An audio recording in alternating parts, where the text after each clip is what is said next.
So Chaitra ಒಂದೇ ವರ್ಷದಲ್ಲಿ ಸಾಕಷ್ಟು ಅಪ್ಸ್ ಅಂಡ್ ಡೌನ್ಸು, ಇದು ಎಕ್ಸ್ಪೆಕ್ಟೇ ಮಾಡಕ್ ಆಗದೆ ಇರೋಂತ ಅಪ್ಸ್ ಅಂಡ್ ಡೌನ್ಸು. ಹೌದು. ಈಗ ಕುತ್ಕೊಂಡು ಹಿಂತಿರುಗಿ ನೋಡಿದ್ರೆ ಹೆಂಗ ಅನ್ಸುತ್ತೆ?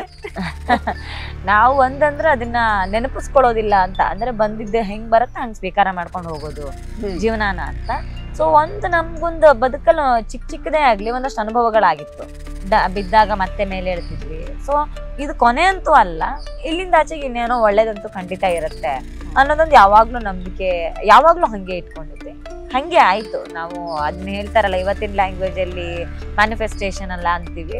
ಸೊ ಯಾವಾಗ್ಲೂ ಯದ್ಭಾವಂ ತದ್ಭವತಿ ಅಂತೀವಲ್ಲ, ಹಂಗೆ ನಾವೇನ ಬಯಸ್ತೀವಿ ಇಲ್ಲ ಒಳ್ಳೇದಾಗತ್ತೆ ಅಂತ ನಂಬಿಕೆ ಇಟ್ಟು ಇದ್ ಮಾಡಿದ್ರೆ ಆಗತ್ತೆ ಅಂತ ಒಂದು ವಿಶ್ವಾಸ ಇತ್ತು.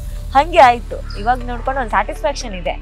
ಸುಮ್ನೆ ಬಂದಿದ್ದಲ್ಲ, ಈ ದಾರಿ ಹೈವೇನಲ್ಲಿ ಬಂದಿದ್ದಲ್ಲ, ನಾವು ಕಲ್ಲು ಮುಳ್ಳುಗಳ ದಾರಿ ಬಂದಿದ್ದಾರೆ. ಸೊ ಇದ್ರಿಂದ ಒಂದು ಬೆವರಿನ ಪರಿಶ್ರಮ ಇದೆ ಅನ್ನೋ ಖುಷಿ ಇದೆ ಅಲ್ಲ, ಅದು ಯಾವಾಗ್ಲೂ ಇರುತ್ತೆ.